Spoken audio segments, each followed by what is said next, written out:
Focus. Ideate. Innovate. Enable.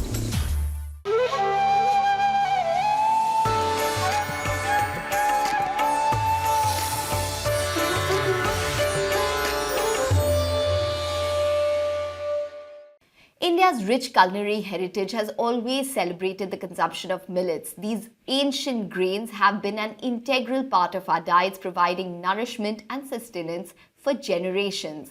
However, in recent years, we have witnessed a disheartening decline in the consumption of millets, resulting in modern lifestyle diseases. Recognizing the urgency for change, the potential of millets to positively impact our well-being cannot be understated. As the leading global producer of millets, India is leading the International Year of Millets with Mission Millets, a trailblazing CSR initiative by ITC and Network18. Joining us today on our list of panelists, we have Dr. M.J. Khan, Chairman, Indian Chamber of Food and Agriculture, Dr. Bhavna Sharma, Head of Nutrition Science Department, ITC FBD, Mr. Shivkumar, Group Head, Agribusiness and Sustainability, ITC Limited, Mr. B. Dayakar Rao, CEO, NutriHub ICAR IIMR, which is the Indian Institute of Millet Research, Mr. Sekat Datta Mazumdar, Chief Operations Officer, NutriPlus Knowledge Program, Agribusiness and Innovation Platform, ICRISAT. Welcome everybody to the panel. Well, let's start the conversation with you, Dr. Sharma, today. You know, in a world where there is health and well-being, which is becoming increasingly important, it is very crucial to actually understand the significance of millets and what the journey was for it to become a superfood. So I'd like you to start by telling us a simple thing. What exactly are millets? Why are they considered to be good for one's well-being? And what's been the journey of millets from just a simple grain to a superfood? See, in recognition of the importance of millets as a very nutritious and a sustainable food source, the United Nations General Assembly, as we all know, had declared 2023 as the International Year of Millets. This entire initiative has one aim, basically to raise awareness about this really important crop, which somewhere got lost probably in the last few decades, and what's so good about its nutritional and ecological benefits, right? In fact, it would not be an exaggeration to say that this is one ancient grain which has now united multiple domains of people, right? From researchers, the green crusaders, the agriculturalists, and anybody, in fact, who's passionate about sustainability and conscious food eating, right? Millets, as we all know, are a group of small seeded grasses, and they have been cultivated for thousands of years in different parts of the world. And they have specially been around for us in Africa and Asia, right? The best part about them that they're really hardy crops. They can grow in any land. They require very less water and fertilizers than other grains probably. And that's why it makes an ideal crop for even, small scale farmer. The other good part, which is on the other spectrum as we are talking about, is the nutrition and the health benefits of it, right? There are various kinds of grains. So the Food Safety and Standards Authority of India, which is FSSAI, had classified millets into three parts: the major, the minor, and the pseudo millets, basically about their grain sizes. However, all of them are power packed with so many macro and micronutrients that if I start to list down benefits for each of them individually, it's probably going to take me a very long time. However, if I look at, some of the benefits which, tie together all the millets, they are naturally low GI. That means they have a very low glycemic index. So basically they would have a low GI, which is a GI lower than 55. That makes them ideal for anybody who is a pre-diabetic or a diabetic, which I think we have all heard in the recent reports is emerging to be a big issue in our country and even worldwide, right? They're hypoallergenic. This is a very important factor for a grain. In a world where a lot of population, adult population, which is either underdiagnosed or not diagnosed, and a population of children, which is now emerging with many, many allergies, a grain to be present, which is hypoallergenic in nature, is a boon. It's a big, big benefit to everyone. It is a powerhouse of calcium. It's a powerhouse of proteins, fiber, and many other antioxidants. So if I take example of probably only one, which I think a lot of us know, which is the finger millet or ragi. it is so rich in calcium and antioxidants that even the communities from both nutritionists and even doctors, they know that a regular consumption of this millet as a part of a diversified balanced diet is actually effective in reducing, the onset of osteopenia or osteoporosis eventually, right? And it also supports many other issues. Pearl millet, for instance, is an excellent source of magnesium, iron, and zinc, and all of them are important for maintaining the immune system and the brain function. Okay, well, an absolute whole range of benefits which you've pointed out, Doctor.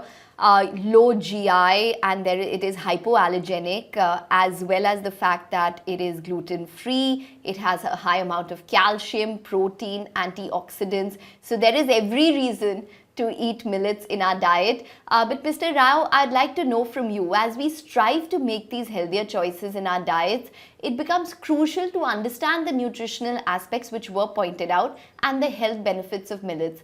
Please tell us why millets is considered a superfood according to you, and what are the nutritional and health benefits? I think it's a very important and pertinent question, because in today's context, why millets have to be rediscovered, the unique selling proposition is the nutrition. Of course, apart from the climate resilient crop, which is beneficial for the millions of the dryland, the smallholder farmers, but the nutrition brings us immediately onto the center stage.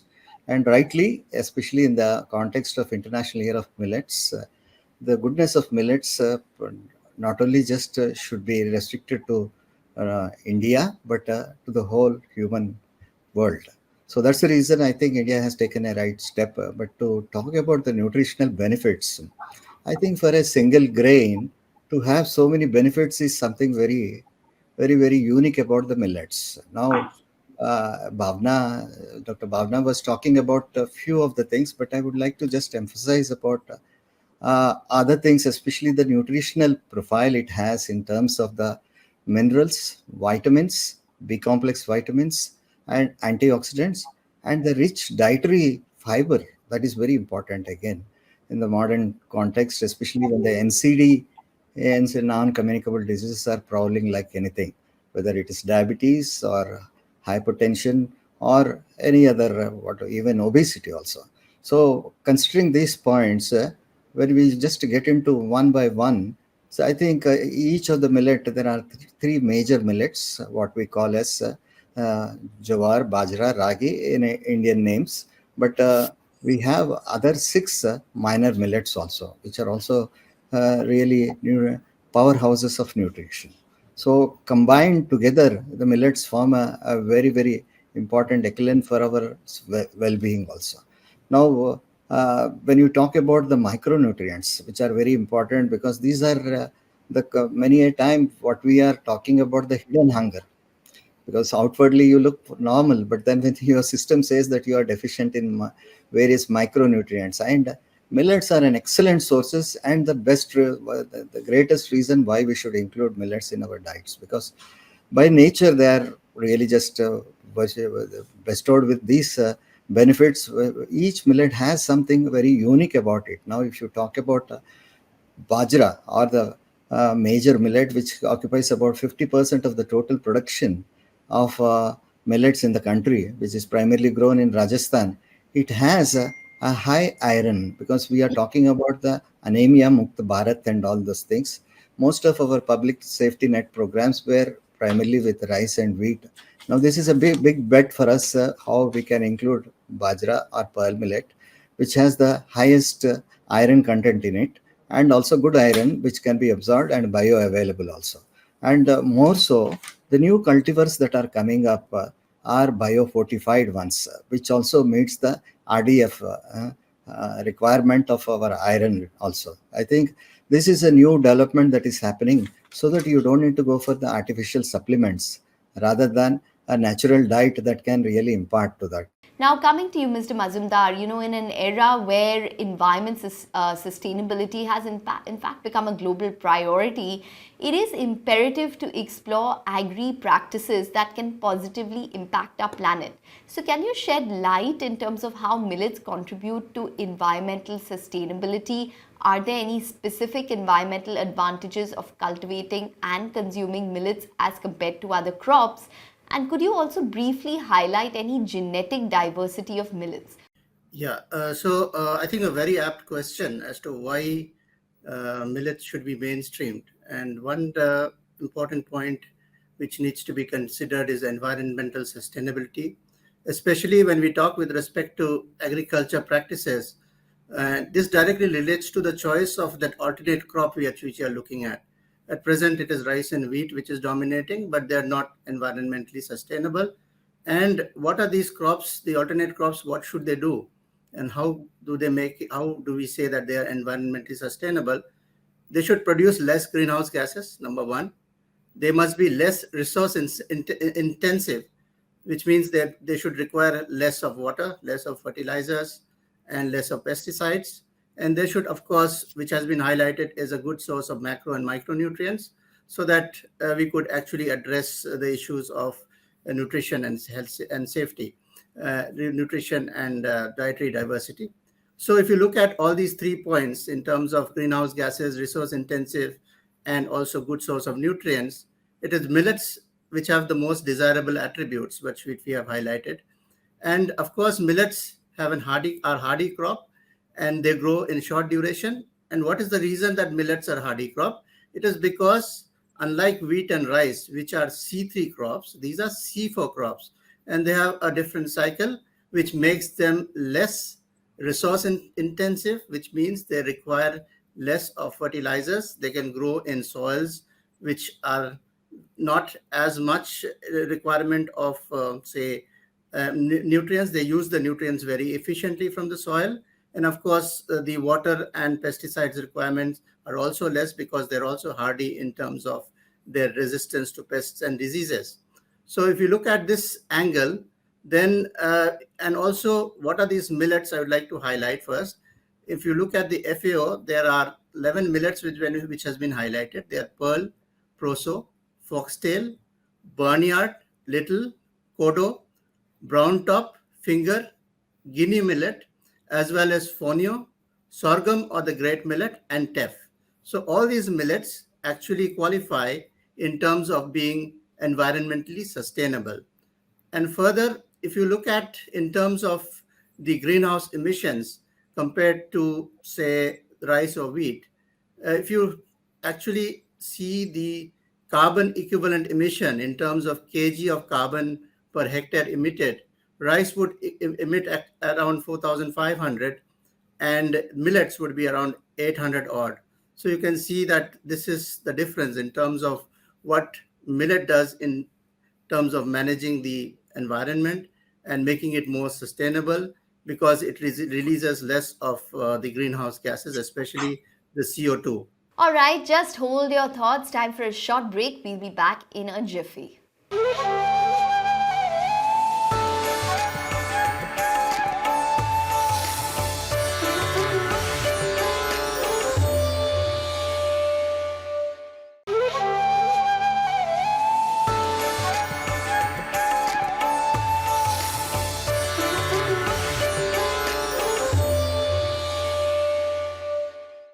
Welcome back. You're still tuned into ITC and Network 18 present ITC Mission Millets launch panel discussion. We still have our panelists with us to take us through a couple of more questions. Now, Dr. Khan, let's talk about the International Year of Millets. You know, this year-long initiative really shines a spotlight on millets, their unparalleled nutritional value, their potential to transform our agri-landscape.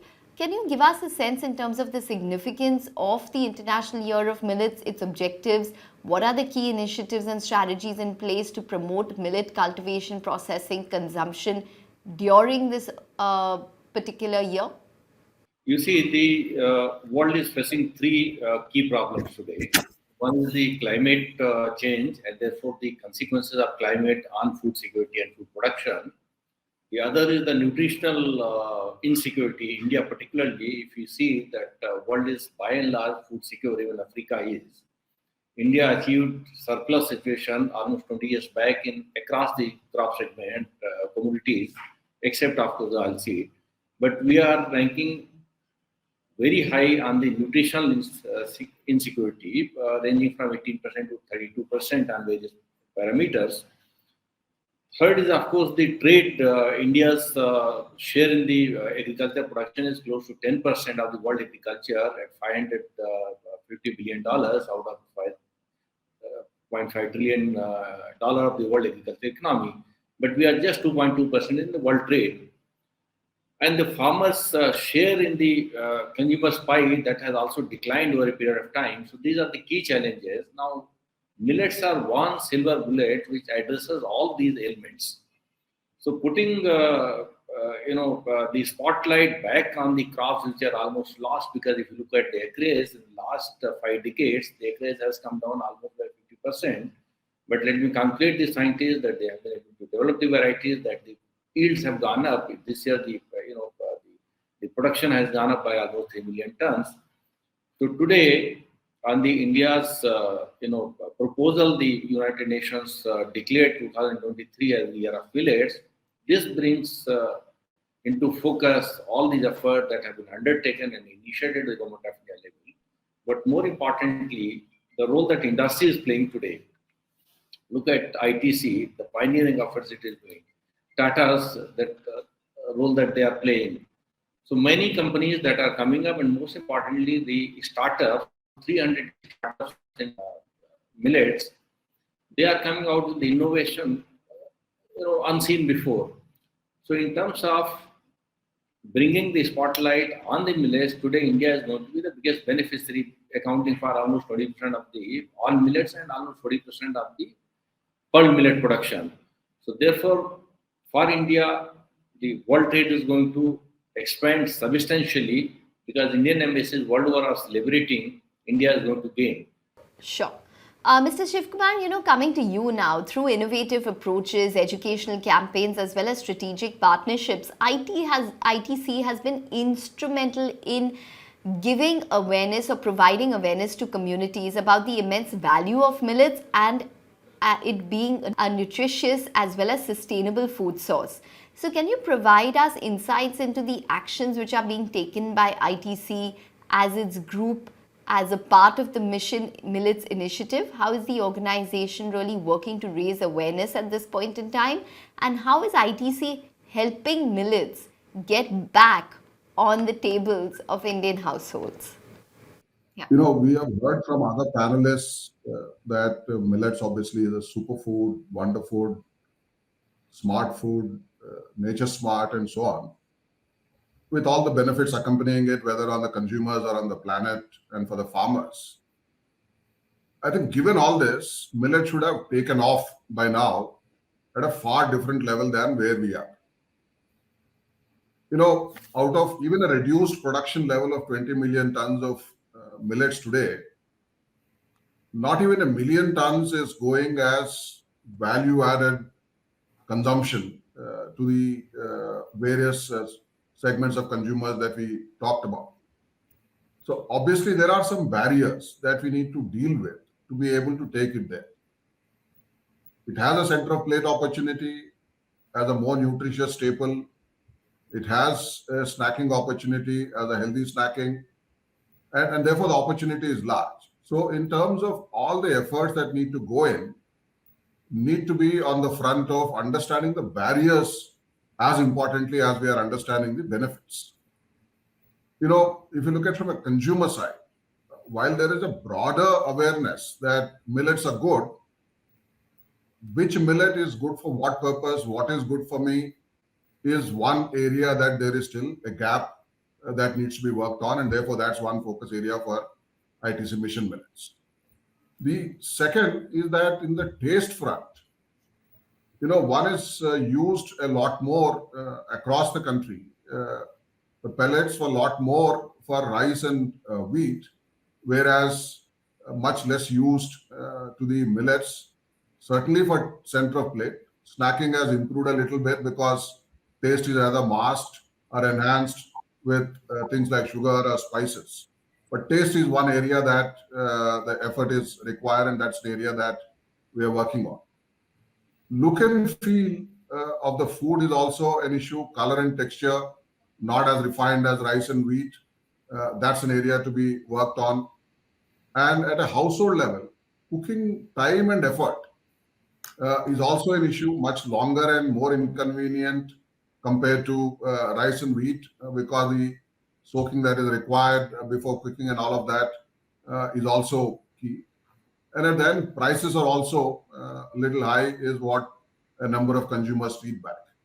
And therefore, the effort of ITC in terms of raising consumption at one end is to deal with all of these issues in bringing a range of products with multiple millets, whether in the form of flours or in the form of cookies and noodles and snacks.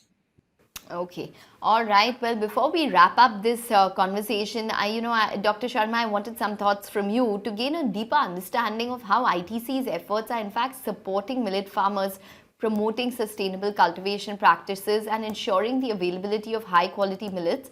We'd like to ask you that are there any specific projects or programs which are initiated by ITC to support millet production, reach the consumer, which would support the millet value chain? We believe that ITC is actually a unique organization which has a significant presence both at supply and demand side of agricultural products, right? And having the advantage of various divisions, like for example the food business divisions, which can pave the way of developing a value-added portfolio, right? And helps consumer to adopt products as a part of their balanced diet in a daily manner. We have a hotels business which crafts interesting and tasty dishes. So if you actually go to any of the ITC properties, you would see there are millet-based recipes every single day being given to the consumers. And the real-time feedback always comes back to say that we did not even know that you could actually make millet utpams or pancakes or even waffles for that matter in such an easy manner. And we would go back home and try that up. There is, of course, the biggest backbone for ITC, which is the agri business, which helps in supporting and collaborating with farmers to grow millets and, of course, earn profitably through the same, right? So it also works together for us because ITC as an organization, it works in a very sincere manner with some credible work there to afford, to offer healthy food solutions. It thinks planet first. It supports the local farmers. And it's definitely working towards a more sustainable India. Okay, all right. That point is taken entirely. But as we conclude this insightful panel discussion, I'd like to say that millets does offer a holistic solution to address pressing health issues such as child underweight, as well as anemia in women. And Mission Millets, the CSR initiative by ITC and Network18, is really driving this cause, spreading awareness and igniting the millet revolution that we need to see. Let's recognize our collective responsibility to reintegrate millets into our diets, preserving our cultural heritage and paving the way for a brighter future as well. Together, we can champion the millet revolution in India and beyond. I'd like to thank all of the panelists for joining in with their time as well as the invaluable contributions that they've brought. Let's carry the spirit of this discussion as we embark on this transformative journey with Mission Millets. Thank you very much for joining in and take care.